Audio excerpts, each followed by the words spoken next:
Bienvenue dans le podcast du Journal de Nathalie. Tu as la confirmation d'avoir reçu le don de discernement et maintenant tu te demandes comment ça fonctionne et comment il fonctionne avec les autres dons spirituels. Puis tu voudrais peut-être savoir dans quelle proportion tu as le don de discernement par rapport au don de la connaissance ou le don de la sagesse.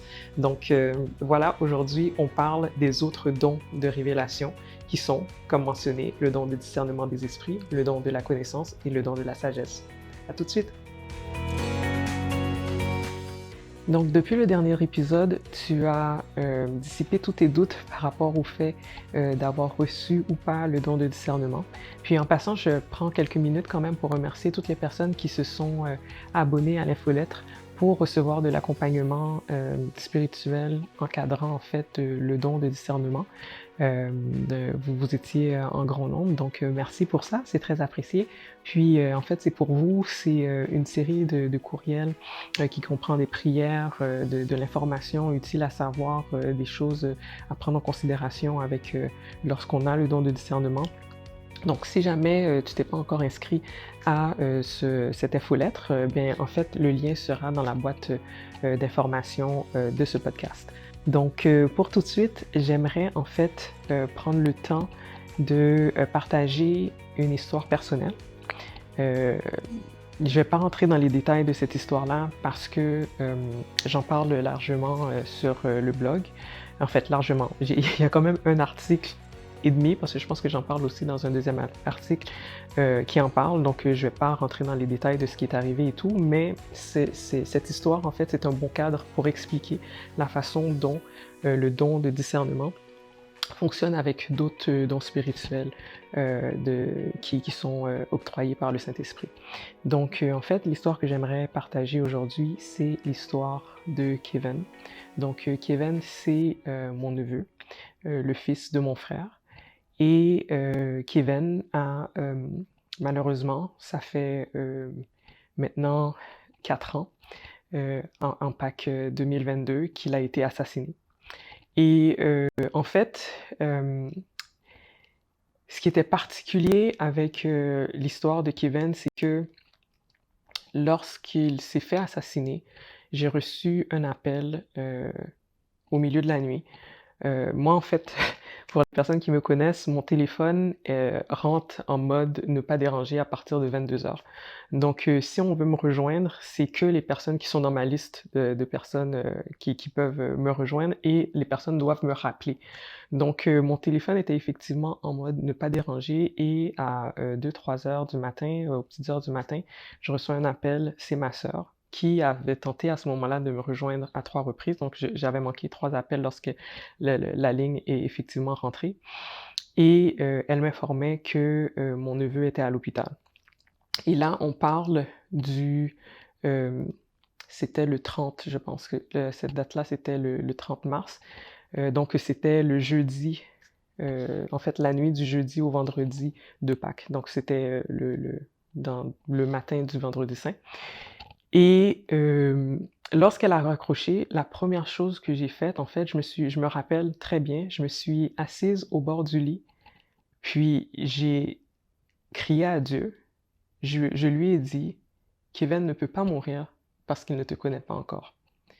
Puis je me suis habillée, puis je me rappelle la détresse dans laquelle j'étais parce que je me disais: «Mais non, tu sais, il a toute une vie à vivre, il faut qu'il puisse sortir de là, avoir un témoignage pour toi et cetera et cetera». Puis, pour moi, c'était vraiment déchirant parce que j'étais plus, comment dire? J'étais en rétablissement plus ou moins de la dépression clinique majeure dont je souffrais, donc j'étais plus dans cette période vraiment sombre, vraiment down et tout. J'étais sur la pente remontante, mais la maladie mentale, en fait, c'est vraiment particulier parce que c'est souvent en dents de scie. Donc, j'étais dans la phase, en fait, dans la scie qui monte, dans la le c'est ça, dans la ch c'est ça, j'étais dans la partie qui monte, mais j'avais tendance à glisser encore vers le bas. Et donc cette situation-là, pour moi, c'était problématique parce que je me disais: Je peux pas, j'ai pas la force, j'ai pas l'énergie, en fait, de vivre un tel trauma». Puis je me suis habillée, j'ai été à l'hôpital. Puis, rendue à l'hôpital, j'ai commencé à rallier autour de moi mes warrior prayer. Mais avant d'aller dans cette partie-là, ce que je dois vous mentionner en lien avec le sujet d'aujourd'hui, c'est que une semaine avant, donc ça veut dire le 23 mars, je rentre à la maison le vendredi et mon père qui souffre de démence, qui souffrait déjà de démence il y a 4 ans en fait, euh, est vraiment exalté, puis il est en mode réunion de prière.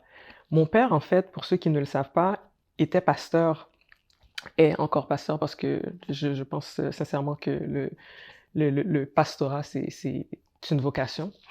Et donc, il était pasteur, puis l'un de ses ministères qu'il chérissait vraiment, c'était la prière. Mon père, c'était un homme de prière. La première chose qu'il faisait, en fait, en se levant le matin, il avait une espèce de rituel, il ouvrait la télé, il faisait blablabla, machin, etc. Mon père travaillait de soir à un moment donné, donc il se réveillait tard le matin. Souvent, il avait des appels en lien avec l'administration de l'Église du Québec.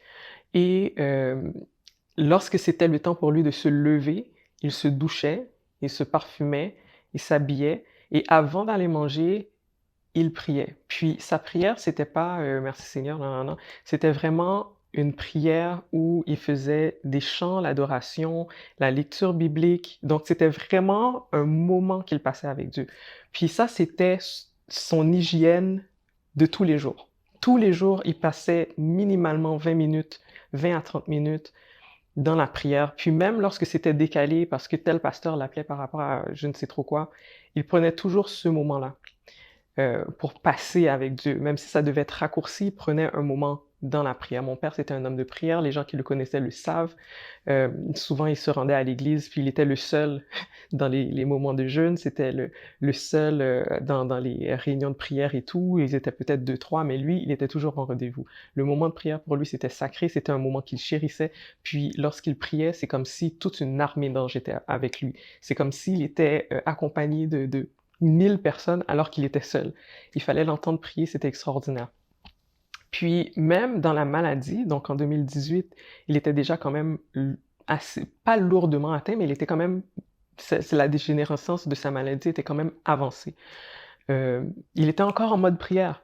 Et donc, je rentre à la maison, puis il arrive, puis il me dit, ah, Nathalie, il faut débarrer la porte, débrancher les téléphones parce qu'on va recevoir des gens qui vont venir prier. Il faut prier, il faut prier. Puis là, tu sais, pour moi, je trouvais ça vraiment bizarre parce que, bien entendu, il n'y avait pas de réunion de prière qui était organisée. Je savais très bien qu'il y avait personne qui allait se présenter, qui allait venir participer à quoi que ce soit dans la maison. Mais lui, il était vraiment dans un mode réunion de prière. Donc, je suis rentré dans son jeu. J'ai débranché les téléphones, j'ai débarré la porte, on a installé le sous-sol comme on le faisait à l'époque parce qu'il y avait des réunions de prière à la maison. Et là, il a pris son livre de chant, il a pris sa Bible, puis il a commencé à chanter, il a commencé à louer, il a commencé à faire des prières, je l'accompagnais là-dedans. Puis à un moment donné, je me suis dit, il faut que j'enregistre ça parce que c'est vraiment fascinant, la facilité avec laquelle il s'exprime dans la prière. Je trouvais ça fascinant parce que une des caractéristiques de la maladie de mon père à ce moment-là, c'est qu'il perdait les mots. Donc souvent, il allait échanger et jusqu'à présent, maintenant, en fait, il s'exprime très très peu parce qu'il a de la difficulté à nommer les choses. Donc pour, par exemple, télévision, il va dire ordinateur. Pour téléphone, il va dire télécommande. Vice-versa, télécommande, ça va être téléphone. Pour dire le nom d'une personne, il va dire l'autre, etc. Donc c'était déjà quand même assez installé à l'époque. Et donc son expression était vraiment très affectée. Mais pourtant, il était capable de prier avec une comment je pourrais dire ça? Avec une c'est pas une facilité, mais avec une précision quand même que je trouvais extraordinaire. Donc je me disais, très certainement, c'est l'Esprit de Dieu qui est en train de s'exprimer au travers de cet homme-là présentement. Donc j'ai enregistré une partie de la réunion de prière et je me souviens très clairement, malheureusement cette partie-là, je ne l'ai pas enregistrée, mais je me rappelle très clairement qu'à ce moment-là, mon père a dit dans sa prière: Dieu Tout-Puissant, protège-nous, protège notre famille contre les personnes qui viennent après elle pour l'attaquer, pour lui faire du mal. Puis lorsqu'il a dit ça, j'ai sursauté parce que j'ai trouvé ça bizarre comme type de prière. Puis il a dit, quelque chose en référence aux personnes qui viennent dans la nuit, nous attaquer pour nous faire du mal. C'était quand même assez précis, c'était en fait, maintenant, je sais que c'était prémonitoire, mais la façon dont il l'avait dit, j'ai trouvé ça vraiment très bizarre. C'est pour ça que ça m'est resté à l'esprit et une semaine plus tard, c'est ce qui est arrivé à mon neveu. Il s'est fait attaquer au milieu de la nuit et c'est comme si, en fait, mon père avait vu ça, puis le Saint-Esprit, en fait, l'avait mis en mode warrior parce que mon père, c'était quelqu'un qui se battait énormément dans la prière. C'était un c'est ça, il se battait dans la prière, à genoux et il était en mode combat. Puis je me suis beaucoup demandé, en fait, au cours des années, mais si l'Éternel avait révélé à mon père ce qui allait arriver, pourquoi, lorsqu'on a eu cette réunion de prière-là, il n'a pas renversé la vapeur? Pourquoi est-ce qu'il l'a pas empêché? Parce que souvent, lorsqu'on reçoit, une information, lorsque Dieu nous révèle les choses en avance, c'est parce qu'il nous donne aussi l'autorité de pouvoir contrecarrer les plans. C'est pas nécessairement, puis ça, j'en parle aussi dans les infolettres et tout, c'est pas nécessairement, une sentence là, quelque chose qui est irréversible, ce qu'on voit et cetera. Souvent, c'est juste un avertissement pour qu'on puisse se mettre justement en mode combat, en mode prière, en mode intercession. Puis ce que j'ai compris, en fait, plus tard, puis un peu parce que, mes, amies combattantes dans la prière m'ont, révélé cette soirée-là, c'est que, le plan de Dieu était tout autre par rapport au combat qu'il fallait mener. Donc mon père, effectivement, avait déclenché quelque chose dans le monde spirituel. Il était déjà rentré en combat une semaine avant que le vrai combat spirituel commence et je vais vous expliquer pourquoi. Donc lorsque mon neveu avait été admis à l'hôpital, hem, on l'avait déjà réanimé 2 ou 3 fois en l'espace de quelques heures. Donc son cœur était vraiment très lourdement atteint et ce que les médecins nous disaient, c'est que si son cœur lâche encore dans la prochaine heure ou en fait dans les prochaines heures, on le perd parce qu'ils vont pas le réanimer, son cœur est trop abîmé et tout, c'est fini. Donc nous, on était vraiment sur le stand-by de: «OK, il faut absolument qu'il passe la nuit, il faut qu'il passe les prochaines», je me rappelle plus c'était combien d'heures exactement là, mais il faut qu'il passe ce cap-là pour qu'on puisse espérer qu'il vive. Et donc, j'étais en prière, nous étions tous en prière, dans la petite salle d'attente et tout. Moi, je texte, mes warriors, Karine et Frédérica. Je leur explique la situation, je leur dis Frédérica, Morissette qui est une de mes meilleures amies. Puis, je leur explique la situation, puis je leur dis: «Là, il faut prier. Mon neveu est entre la vie et la mort, c'est maintenant que ça se passe. Il faut prier. Il faut qu'il sorte de là, il faut qu'il puisse témoigner de ce que Dieu a fait pour lui. Il faut qu'il puisse faire la rencontre avec lui et tout ça». Moi, j'avais tout un plan dans la tête là pour lui, là. Et effectivement, elles se sont mises à prier et la première révélation qui a été donnée à, Frédérica, c'est un chant. Elle m'a dit: «J'ai prié, pour ton neveu, puis voici le chant qui est monté, pour ton neveu, puis j'ai vraiment cette impression-là qu'il y a quelque chose qui se passe dans l'unité, comment on appelle ça? Des urgences, de soins intensifs. Donc j'ai vraiment l'impression qu'il y a quelque chose qui se passe. Voici le chant, que j'ai, que j'ai reçu pour lui». Puis là, elle me donne le chant. Puis le chant, en fait, c'est, le chant de Sia qui, en anglais, c'est, en fait, là, j'ai plus le nom en anglais là, mais c'est le chant qui dit, qu'il marche, dans la place, qu'il est en train de faire quelque chose dans la place, en français. Puis le chant, en fait, il se trouve aussi dans le témoignage. En fait, toute l'histoire là, parce que là, je vous raconte pas l'histoire exactement de ce qui est arrivé, mais tous ces détails-là se trouvent, en fait, sur le blog si vous voulez avoir plus de détails. Donc ça, c'était la première chose. Puis ensuite, un peu plus tard, Karine me dit, «Anathalie, j'ai reçu du Saint-Esprit que en fait, le combat que ton neveu est en train de combattre présentement, puis c'est pas tant qu'il est en train de combattre pour sa vie charnelle, mais il est en train de combattre pour sa vie spirituelle. Donc il y a un combat spirituel qu'il est en train de mener présentement. Fait qu'il faut vraiment prier pour qu'il puisse remporter ce combat spirituel-là. Puis, donc pour le reste de l'histoire, vous pourrez aller le lire sur le blog pour savoir comment, ça s'est déroulé. Mais en fait, je voulais vous montrer comment, premièrement, le Saint-Esprit, par les dons qu'il, pourvoit, a révélé des choses à mon père, de ce qui se passait, de ce qu'il était en train de faire dans le monde, spirituel à ce moment-là. De ce que le Saint-Esprit a pourvu à Karine, pour qu'elle puisse voir qu'il y avait un combat spirituel qui était en train de se mener. Ce que mon père avait reçu une semaine avant, elle aussi, elle l'avait reçu. Et ce que Frédérica avait reçu aussi. Donc, 3 personnes qui ne se connaissent pas. Mon père ne connaît, en fait, mon père connaît Frédérica, mais tu sais, ils n'étaient pas en contact. Donc, Karine ne connaît ni mon père ni Frédérica. Frédérica ne connaît pas Karine.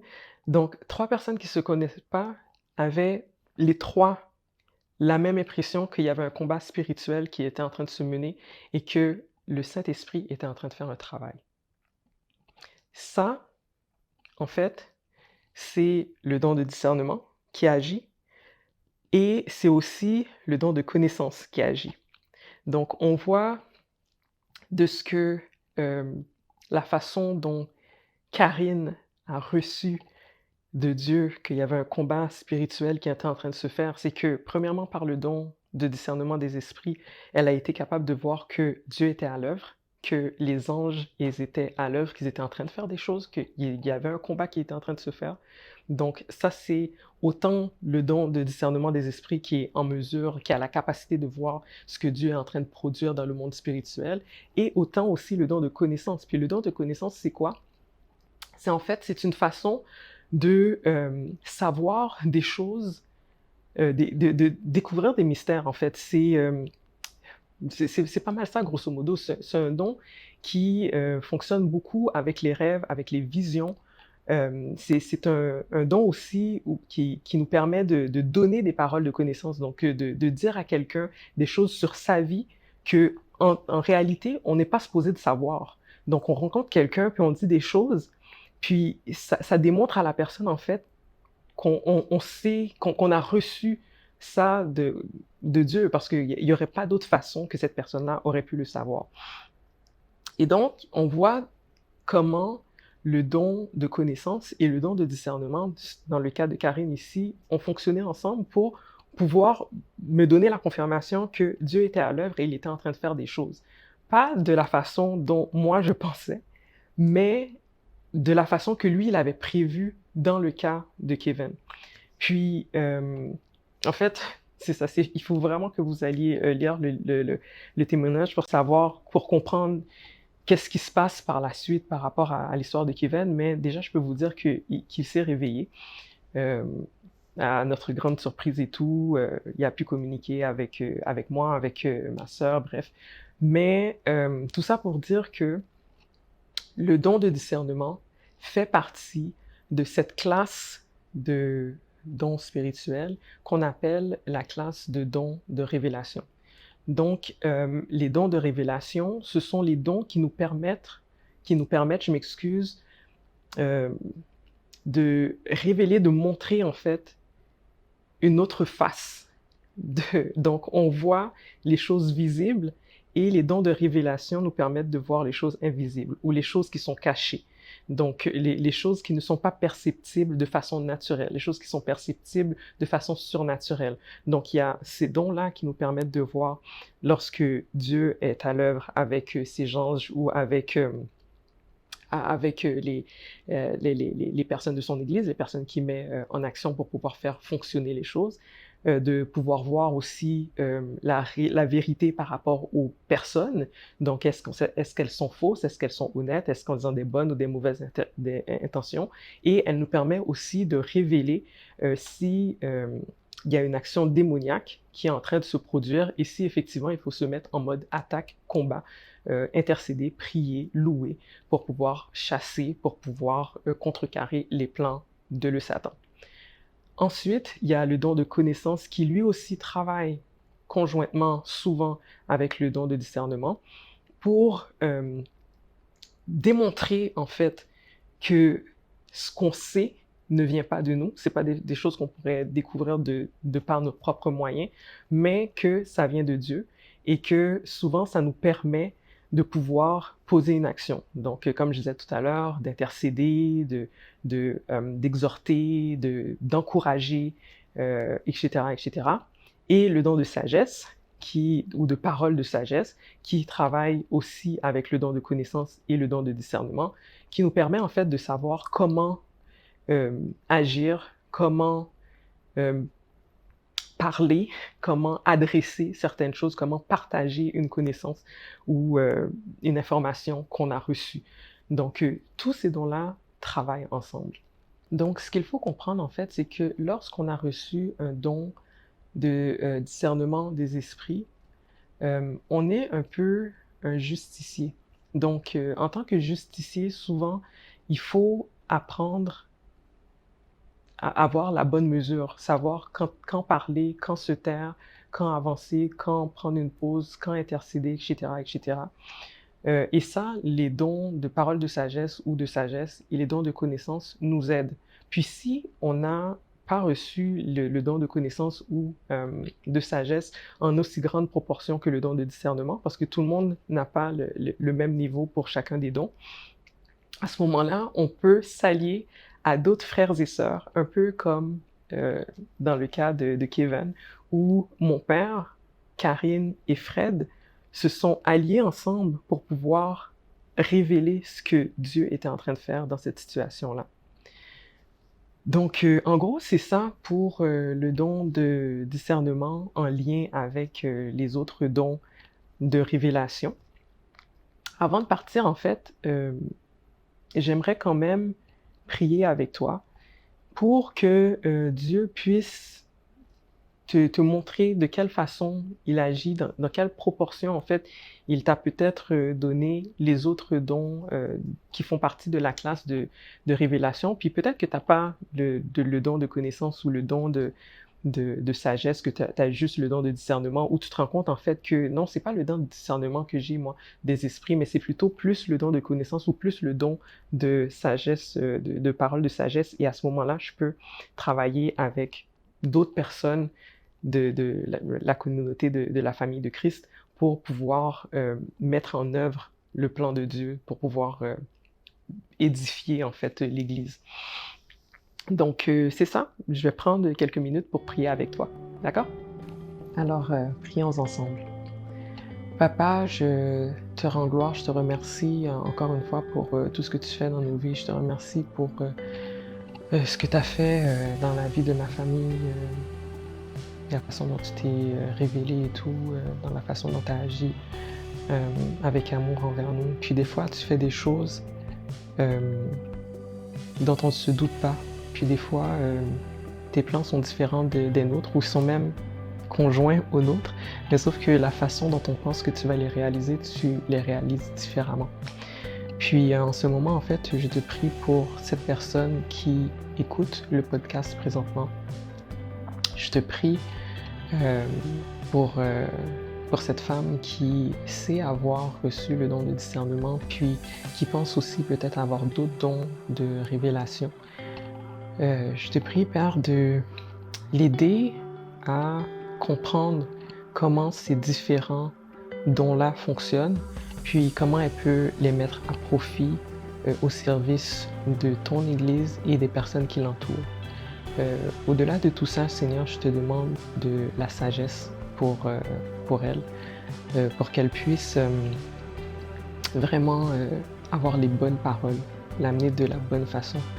Des fois, lorsqu'on a ce don-là du discernement des esprits, on a tendance à être sensible à la gâchette, puis à dire les choses de façon très crue, de façon très blessante.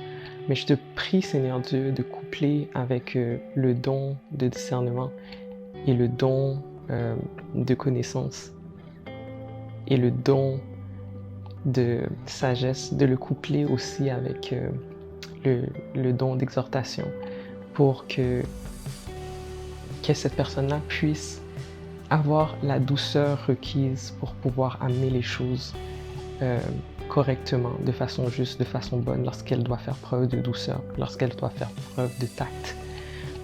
Je te prie de l'aider là-dedans, Seigneur Dieu Tout-Puissant. Puis, lorsqu'elle doit se montrer comme une justicière, lorsqu'elle doit se lever, lorsqu'elle doit se battre, lorsqu'elle doit affronter des choses dans le monde spirituel, que tu puisses lui donner la force de le faire, Seigneur Dieu Tout-Puissant. Agis, Père éternel. Puis je te remercie pour ces personnes qui aujourd'hui réalisent que non, finalement, je pense que j'ai pas vraiment autant le don de discernement que j'ai le don de connaissance ou le don de parole, de sagesse. Je pense que je les ai en plus grande proportion ou que je pense que finalement, c'est pas du tout le don de discernement que j'ai, mais c'est plus un don de connaissance ou un don de sagesse, donc dans les autres dons de révélation. Je te remercie pour ces personnes-là parce qu'elles sont des alliés essentiels, parce que tu nous montres encore dans la diversité des dons que tu octroies à ton Église l'importance de travailler ensemble, parce qu'on ne peut pas tous être des yeux, on ne peut pas tous être des nez, on ne peut pas tous être des oreilles, des mains, des cils, des ongles, des cheveux. Toutes les parties du corps ont des fonctions et une utilité propre.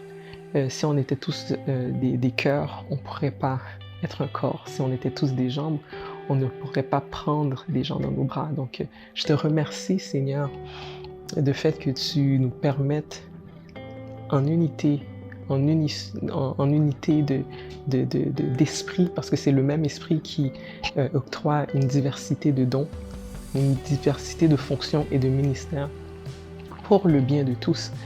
Je te remercie pour cette unité-là, puis je te remercie pour cette bénédiction-là que tu nous accordes, puis de faire en sorte, Père, qu'on puisse tous, en fait, je te prie pour cette femme-là qui écoute, pour qu'elle puisse découvrir ses alliés, pour qu'elle puisse, comme moi, tu m'as fait grâce d'avoir des alliés, que ce soit au sein de ma famille ou les personnes que tu as mises sur mon chemin, mes amis ou les personnes de l'Église, qui sont des alliés par rapport aux dons que tu m'octroies, par rapport aux situations que je vis. Donc, je te prie de faire en sorte qu'elle puisse trouver ces alliés-là, que tu puisses les mettre sur son chemin, ou qu'elle puisse s'ouvrir les yeux puis se rendre compte, ah, mais cette personne-là, en fait, elle est mon allié, elle est la personne avec qui je peux coupler mon don pour pouvoir développer mon ministère ou pour pouvoir développer quelque chose ensemble, tout simplement pour pouvoir édifier ton Église. Donc, je te remercie pour toutes ces personnes, puis je te remets le reste de leur journée entre tes mains ou de leur soirée. Je te prie qu'elles puissent être complètement bénies, qu'elles puissent demeurer en ta présence, puis que leur esprit puisse continuer à méditer sur ce qu'elles ont entendu, puis qu'elles puissent chercher à en savoir plus, Papa. Donc, je te prie ainsi, non pas parce que je suis bonne ni juste, mais c'est tout simplement grâce au don d'amour que tu as fait à la croix, de donner ton Fils unique pour mourir pour moi, pour que je puisse être racheté, pour que je puisse avoir une relation intime avec toi, pour que je puisse me présenter devant ton trône et participer au plan du salut que tu as développé depuis le début des débuts. Donc, au nom de ton Fils Jésus. Amen.